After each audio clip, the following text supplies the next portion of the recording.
Unit 2 of your paper is of an exclusive significance, especially for those of you who intend to work as a quality control officer or work as a quality control manager or inspector in any food portal, in any food industry.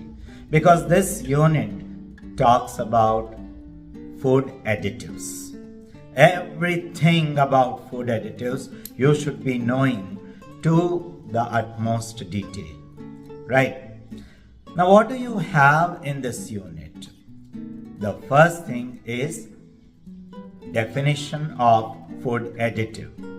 Any substance that is intentionally incorporated into the food at the time of processing, during processing, or after the processing is completed in order to enhance the quality, the texture, the color, the flavor, the essence, the odor, the body of the food, the preservative nature of the food, to extend the shelf life of the food, to enhance the organoleptic value of the food, or whatsoever.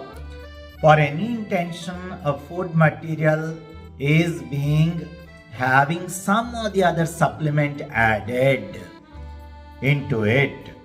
That is a food additive.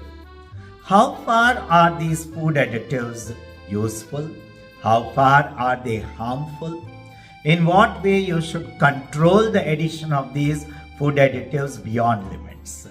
The unit talks everything about it. So number one, the definition. Then you have the classification of food additives. Natural food additives, artificial food additives that are added during the processing, food additives that are added immediately after processing, sometimes food additives that are added or incorporated time to time. Then the categories or the purpose of food additives, like food additives are added as emulsifiers, as to build up the body. Ice creams. There are several special additives added to give you that fluffy, smooth body texture of it.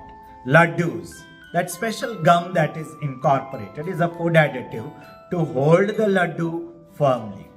Okay. Salts, sugars as preservatives and taste enhancement. Sweeteners that are added for diabetic patients to just satisfy their tongue but not harm their body through lots of intake of sugars. Then you have food additives that are meant for giving some color to the food. Then some special flavor, essence to the food, like you have rose red color, you have orange color additives, you have essences like pineapple essence, you have various other reasons why foods are exposed to certain additives. Then natural food additives like turmeric, okay, you add it not just for color but also for preservation. Mustard and mustard powder you add for preservation purpose and that spicy flavor. So various ways you have food additives added. You need to categorize them, classify them, natural, artificial, and the purpose wise. Then the next thing that you learn is the quantities of food additives added, whether they are added in excess, what dangers could happen, how they could harm the health of the individual. If they are added in very less quantities lesser than that is desired, then what adverse reactions do you get? What adverse effects do you get? Then addition of supplements into foods, like sometimes baby foods have minerals added, have vitamins added deliberately, or there may be some vegetable powders egg powders added into baby foods for that additional nourishment. All these come under food additives only. Last but not the least, we have to learn in this unit the regulatory bodies, the international regulatory body, World Health Organization and its sister concerns that govern what should be added in the foods and what should not be added in foods.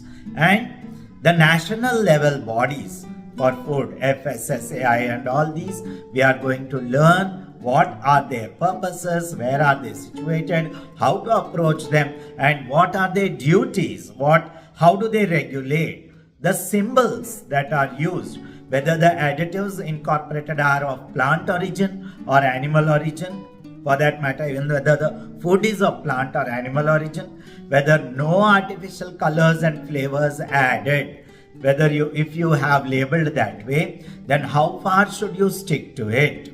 All these things come under regulatory bodies and their duties. This part is very important for a short note or even a full-fledged essay on discuss the regulatory bodies at national and international levels with respect to food additives, right? The unit is pretty interesting and challenging for us to remember all the names, remember all the categories, but at the same time it's exciting and practically very, very important. Every food science and technology undergraduate and postgraduate student should know in very much detail about food additives, and that's what we're going to learn in this unit, right?